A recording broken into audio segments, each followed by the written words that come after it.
कुमारी लड़की की वजह से भीष्म पितामह की हुई थी मृत्यु।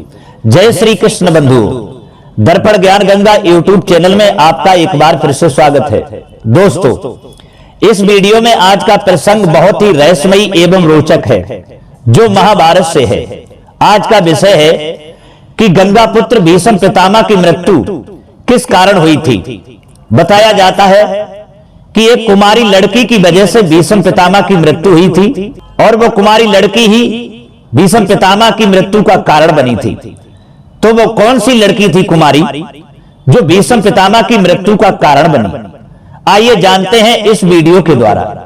परंतु आपसे निवेदन है कि हमारी वीडियो की समाप्ति तक बने रहें, और यदि आप हमारे इस चैनल पर नए मेहमान दर्शक बनकर के आए हैं, आपने अभी तक हमारा चैनल सब्सक्राइब नहीं किया है, तो आपसे निवेदन है कि हमारे चैनल को सब्सक्राइब अवश्य कर लें। दोस्तों, आइए इस रहस्यमयी महाभारत के प्रसंग पर ध्यान देते हैं। भाइयों, महाभारत में काशी के नरेश की 3 पुत्रियां थी, अंबा, अंबिका और अंबालिका। राजा ने तीनों पुत्रियों के लिए स्वयंवर आयोजित किया था।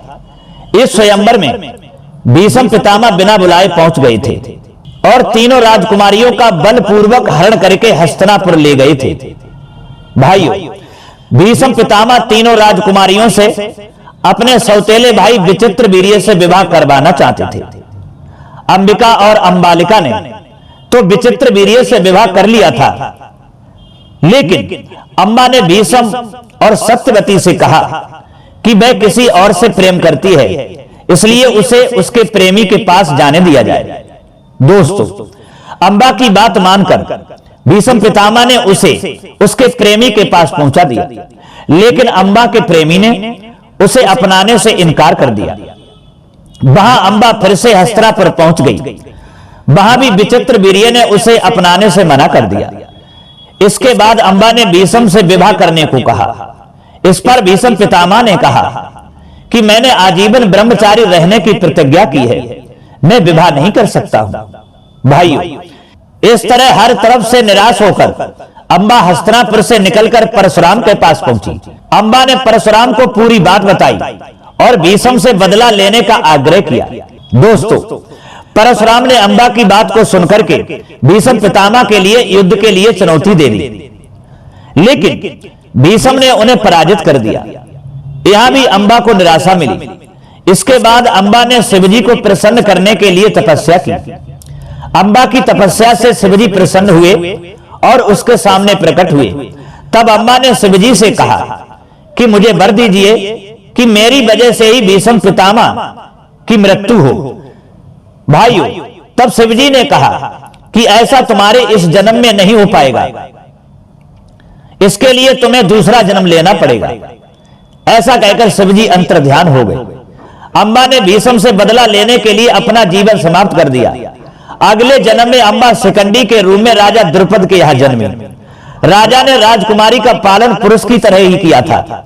एक यक्ष से वर पाने के बाद शिखंडी पुरुष बन गई थी। जब महाभारत युद्ध हो रहा था, तब शिखंडी अर्जुन के साथ उसके रथ पर सवार होकर भीष्म के सामने पहुंच गई। दोस्तों, भीष्म स्त्रियों पर प्रहार नहीं करते थे। शिखंडी भी स्त्री से पुरुष बना था, इस वजह से भीष्म ने उसकी ओर प्रहार नहीं किया। अर्जुन ने शिखंडी को ढाल बनाकर भीष्म पर प्रहार करना शुरू कर दिया। कुछ ही देर में अर्जुन ने भीष्म को पराजित कर दिया। भीष्म बाणों की सैया पर आ गए थे। दोस्तों, शिखंडी ही भीष्म की मृत्यु का कारण बना था। तो दोस्तों, यही शिखंडी था। पूर्व जन्म में यही शिखंडी एक अंबा नाम की राजकुमारी थी, जो अगले जन्म में महाराजा द्रुपद के यहां शिखंडी के रूप में इसने जन्म लिया और यही भीष्म पितामह की मृत्यु का कारण बनी। तो दोस्तों, कैसा लगा हमारा ये महाभारत का रहस्यमय प्रसंग? अगर ये प्रसंग महाभारत का आपको अच्छा लगा हो, और हमें उम्मीद है शायद आपको अच्छा ही लगा होगा, यदि पसंद आया हो तो हमारी वीडियो को एक लाइक कर देना, और हो सके तो दोस्तों को भी शेयर कर देना। फिर मिलते हैं अगली वीडियो में किसी नई ज्ञान चर्चा के साथ में। तब तक के लिए सभी सब्सक्राइबर बंधुओं एवं दर्शकों के लिए राधे राधे, जय श्री कृष्ण।